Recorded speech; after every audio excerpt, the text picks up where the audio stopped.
Bago River Bridge, number 3. So many people go there. We have that so many space in Pagoda.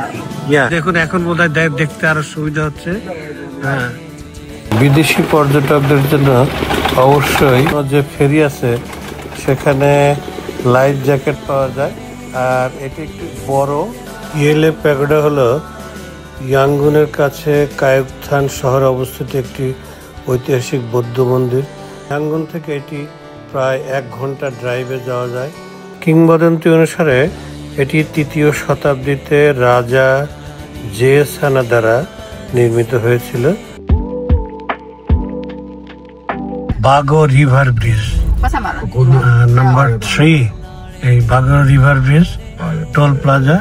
এই আধুনিক ব্রিজটি Japan সরকারের অর্থায়নে তৈরি করা হয়েছে।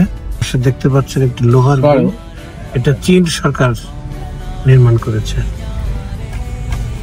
একদিকে চীনের নির্মিত সেতু, আর একদিকে জাপানের নির্মিত সেতু। আমার মনে হয় যে উভয় রাষ্ট্রই মিয়ানমারের সাথে সুসম্পর্ক রাখার জন্য অথবা তাদের কোনো স্বার্থও থাকতে পারে, তারা এই ব্রিজ নির্মাণ করেছে। দেখুন এখানে একটি প্যাগোডা, নদীর খরস্রোতা নদীর মাঝে এই প্যাগোডাটি নির্মাণ করা হয়েছে। আমার মনে হয় যে এটি মাটির অনেক গভীর থেকে ফাউন্ডেশন দেওয়া হয়েছে, যার জন্য এটা এই খরস্রোতা নদীর মধ্যেও টিকে আছে। জানবো যে এটা কিভাবে এইখানে প্রার্থনা করার জন্য যায়। How people go to the pagoda? Yeah? So many people go there. We have that so many space in Pagoda. Yeah.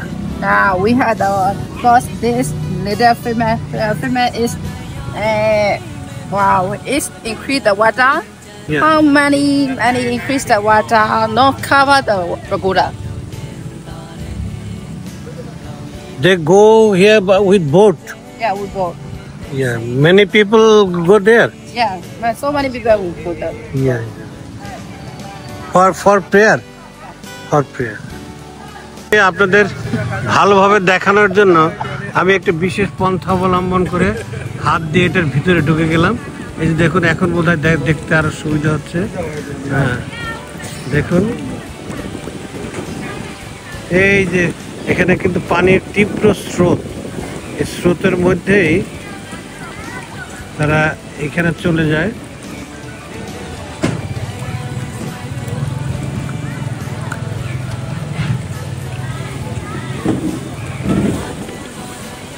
তৈরি হয়েছিল আমরা জানি না এখনো, যেরকম নির্দিষ্ট একটা ঘাট আছে এখানে, এই ঘাট দিয়ে যায় সবাই। এখানে নিয়ম কানুন লেখা আছে, দেখো যে এখানে বলা আছে যে টুরিস্টদের এখানে ছোট নৌকায় যাওয়া যাবে না, শুধুমাত্র ফেরিতে যাওয়া যাবে এবং 5টার সময় এটা বন্ধ হয়ে যাবে। এই যে গেট আমি আপনাদের হাত দিয়ে দেখালাম, এখন গেটটা দেখাচ্ছি। এইটা হচ্ছে প্রবেশ পথ, এই প্রবেশ পথ দিয়েই ঢুকতে হয় এবং এইখানে ফেরি পাওয়া যায়। আর স্থানীয় মানুষ নৌকা ব্যবহার করে, কিন্তু টুরিস্টদের জন্য এটা ফেরি ছাড়া অন্য কিছু ব্যবহার করে যাওয়া যাবে না। ঘাট থেকে মন্দিরটি খুব বেশি দূরে নয়, এখান থেকে নিয়মিত বিরতিতে ছোট ছোট নৌকা এখানে যাতায়াত করে। তবে বিদেশি পর্যটকদের জন্য অবশ্যই ফেরি, যেটা আমাদের দেশের বড় শ্যালো নৌকার মতো, সেটাই করে চড়ে ওখানে যেতে হবে। ভাড়া হচ্ছে প্রতিজনের জন্য $2, আর প্রবেশ মূল্য আছে $2, অর্থাৎ আপনাকে $4 খরচ করতে হবে। স্থানীয়দের জন্য শুধু ছোট নৌকার ভাড়া দিলেই হবে। অনেক লোক আসে, প্রচুর নৌকা, নিয়মিত কিছুক্ষণ পরপরই এখানে ছোট ছোট নৌকা যায়। তবে ওই স্পিড বোট নেই। আর বিদেশির জন্য যে ফেরি আছে সেখানে লাইফ জ্যাকেট পাওয়া যায়। আর এটি একটি বড়, সম্ভবত ছোট নৌকার চেয়ে এটি নিরাপদ। তবে এখানে নৌকাডুবির কোনো ঘটনা এখন পর্যন্ত আমি কারো কাছে শুনিনি। জায়গাটি নিরাপদ এবং পুণ্যার্থীদের জন্য খুবই প্রিয় একটি জায়গা, বিশেষ করে বৌদ্ধ ধর্মাবলম্বী এবং বিদেশি পর্যটক ইউরোপ আমেরিকা থেকে প্রচুর লোক এখানে এই মন্দিরটি দেখতে আসে। ইয়েলে প্যাগোডা হলো ইয়াঙ্গুনের কাছে কায়ুকথান শহরে অবস্থিত একটি ঐতিহাসিক বৌদ্ধ মন্দির, যা ইয়াঙ্গুন নদীর একটি উপনদী হুমায়ুন খালের একটি ছোট দ্বীপে অবস্থিত। এটি তার স্বতন্ত্র দ্বীপ অবস্থান ও মাছ খাওয়ানোর কার্যকলাপের জন্য পরিচিত। ইয়াঙ্গুন থেকে এটি প্রায় 1 ঘন্টা ড্রাইভে যাওয়া যায়, যেখানে একটি স্থানীয় নদীপথ থেকে শাটল বোটে করে দ্বীপে যাওয়া যায়।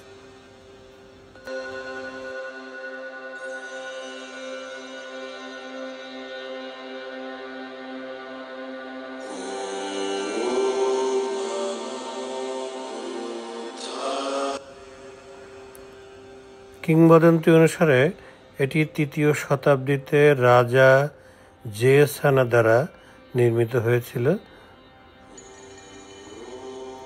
পর্যটকদের এখানকার সুন্দর পরিবেশ এবং মাছ খাওয়ানোর জন্য প্রচুর মানুষ ভিড় করে থাকে। আশেপাশে আরও বেশ কিছু প্যাগোডা আছে, যা ইয়াঙ্গুনের একটি গুরুত্বপূর্ণ ল্যান্ডমার্ক। কিংবদন্তি অনুসারে এই মন্দিরটি কখনোই পানির নিচে ডুবে যায় না, পানি যতই বাড়ুক না কেন। আরেকটি ধর্মীয় বিশ্বাস আছে যে যত লোকই এখানে আসুক না কেন, এই প্যাগোডাটি সবাইকে ধারণ করতে পারবে। দুঃখজনক হলো এই ঐতিহাসিক প্যাগোডাটি এখনও ইউনেস্কো ওয়ার্ল্ড হেরিটেজের অন্তর্ভুক্ত হয়নি। আমার ধারণা যে খুব শীঘ্রই এটি ইউনেস্কোর ওয়ার্ল্ড হেরিটেজের অংশ হবে এবং এটি দীর্ঘদিন সংরক্ষিত হবে। এটি হচ্ছে মন্দিরের সর্বোচ্চ চূড়া। একটি সাপের ফণার নিচে বুদ্ধের মূর্তি এখানে দেখানো হয়েছে। ধর্মীয় উপাসনা অংশ হিসাবে প্রতিদিন প্রচুর লোক এখানে আসে।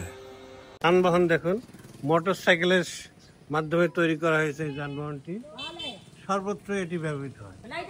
কথা আমি বলছিলাম, এটা হচ্ছে এই যে এইদিকে মোটর সাইকেল এবং সাথে একটি অতিরিক্ত চাকা দিয়ে একটি বাহন তৈরি করা হয়েছে।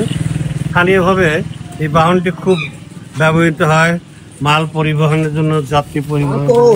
দেখুন উনি সব কোল্ড ড্রিঙ্কসের বক্স নিয়ে যাচ্ছেন। ডাবের পানি খাচ্ছে আমার সফর সঙ্গীদের নিয়ে। How much one is $3.5 nearly $1. প্রায় $1 এই একটা ডাব। কিন্তু দেখেন ডাবটা কিন্তু অনেক বড়, আমাদের দেশে এত বড় ডাব পাওয়া যায় না। বেশ বড় বড় ডাব।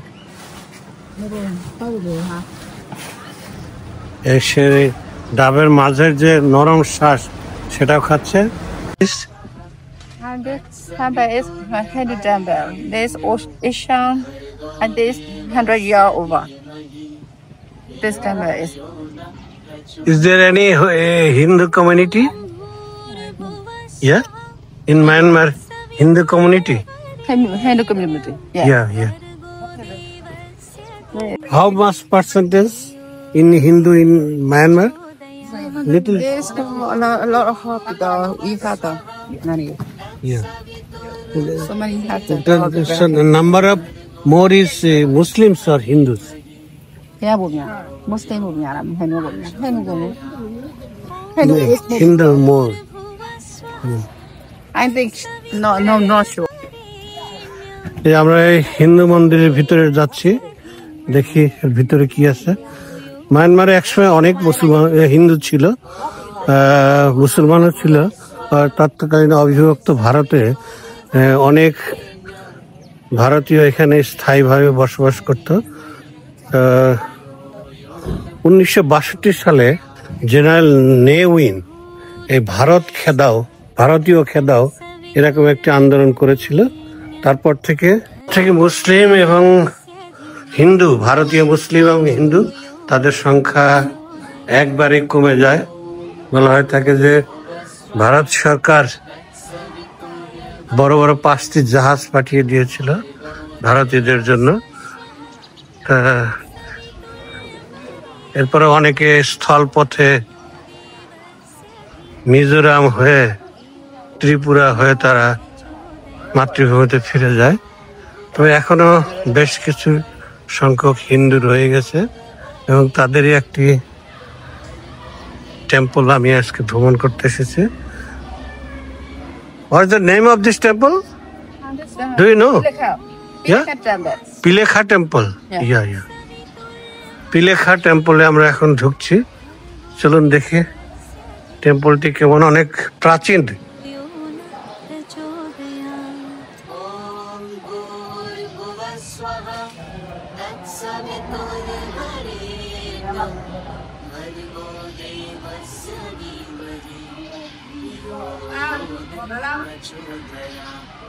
देवस्य धीमहि धियो यो न प्रचोदयात्।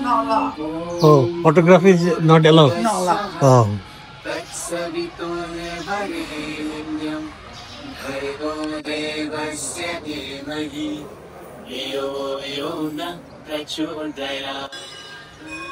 শ্রী ভিন্নাগর মূর্তি, এখানে ভক্তদের প্রসাদ দেয়া আছে।